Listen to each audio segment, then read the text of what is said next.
Woodson County, Kansas, America's heartland. Flat plains of prairie hay. Friendly people who like to linger a while. Out here, people don't lock their doors. They have coyotes running around, and 3 out of 4 people voted for President Trump. I think the Heartland elected Donald Trump. Rodney Greiser owns more than 1,000 hectares of corn and soybeans. I think there's a common sense out here that people don't get when they're in the city. They have blinders on. He says agriculture is a surplus industry, so he wants President Trump to make it more competitive in global markets. If we wreck Middle America, if we wreck agriculture, it will filter through the whole economy and eventually the coasts will feel it. Agriculture is what's keeping Greiser's region alive, but barely. Woodson County is the poorest county in Kansas. When I was a kid, we had 4 implement dealers and 3 or 4 car dealers, and don't got nothing left. Gary Steele works the same hay farm where he was born. His sons moved out of state for jobs.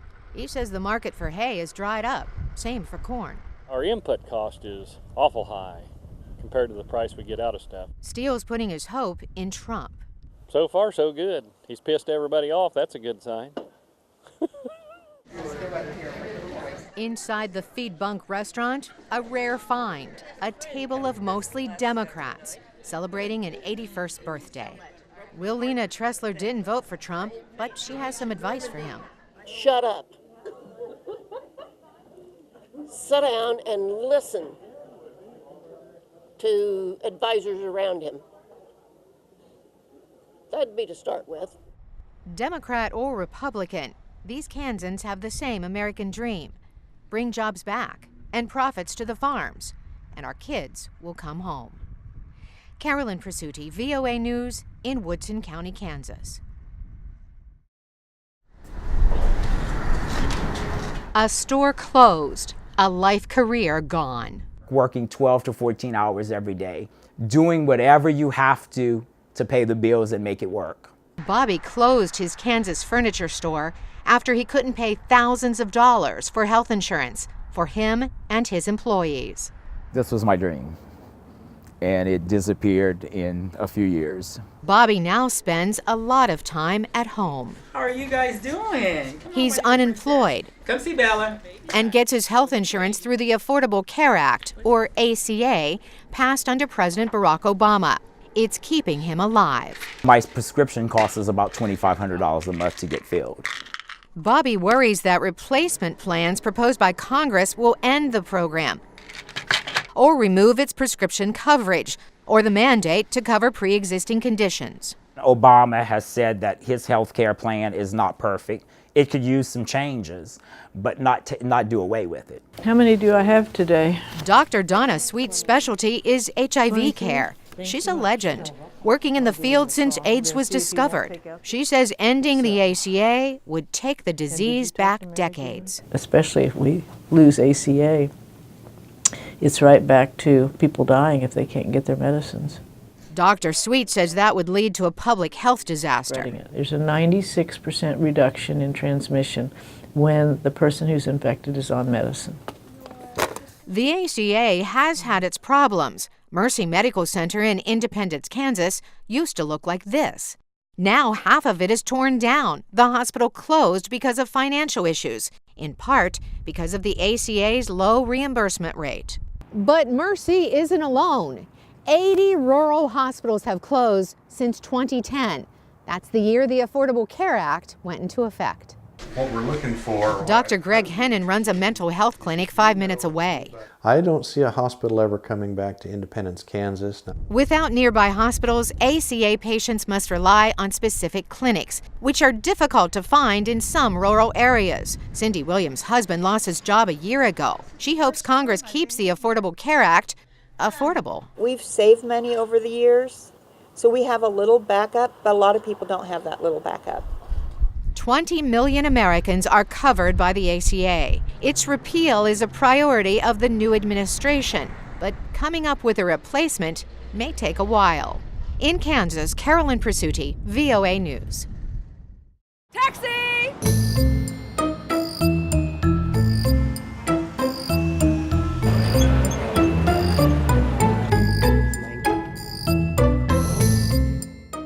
I think it's unfair.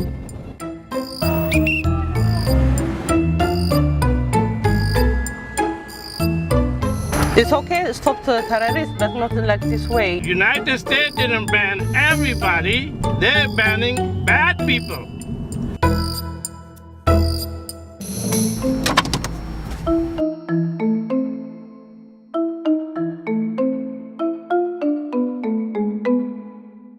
Muslims are peace-loving people.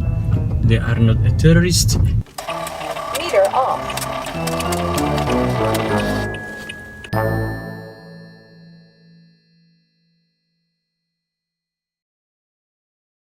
So there are briefs due today and briefs due tomorrow. And as the previous order was under judicial suspension. It seems everyone in America has an opinion about the new travel order. Is this revised executive order. So we've heard from a lot of experts, we've heard from all the pundits about the president's proposed travel ban, but we wanted to take you to the real people, the true American immigrants. So I've got my camera, I've got you guys. Come on, let's go.